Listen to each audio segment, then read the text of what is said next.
ప్రియమైన హిందూ బంధువులారా, శనివారం రోజు సుమారు మీ ఏరియాలో ఉన్న కొంతమంది కలిసి ఆలయంలో కలుద్దాం అని ఒక నిర్ణయం తీసుకోండి. ఎలా క్రైస్తవులైతే ఆదివారం చర్చికి వెళ్తారో, ఎలా ముస్లింలైతే శుక్రవారం మసీదుకి వెళ్తారో, అదే విధంగా మనమందరం ప్రతి శనివారం ఆలయానికి వెళ్ళే అలవాటు చేసుకుందాం. వారానికి కనీసం ఒకసారైనా ఒకరినొకరం కలుద్దాం.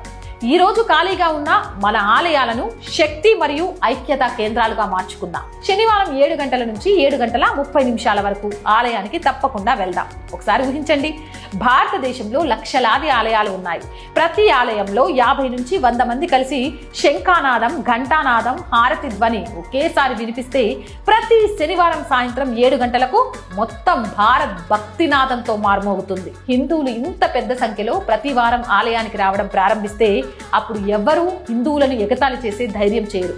సంబంధాలు పెరుగుతాయి, సమాజంలో ఐక్యతతో బలపడుతుంది. ఈ సందేశం మీకు నచ్చితే దయచేసి అన్ని గ్రూపుల్లో షేర్ చేయండి. ఈ రోజే ఒక సంకల్పం తీసుకోండి. శనివారం సాయంత్రం 7 గంటల నుంచి 7:30 వరకు మనం తప్పకుండా ఆలయానికి వెళ్దాం. ఈ సందేశాన్ని కనీసం 5 గ్రూపులకు పంపండి. కొంతమందికి పంపకపోవచ్చు, కానీ మీరు తప్పకుండా పంపుతారని నాకు నమ్మకం ఉంది.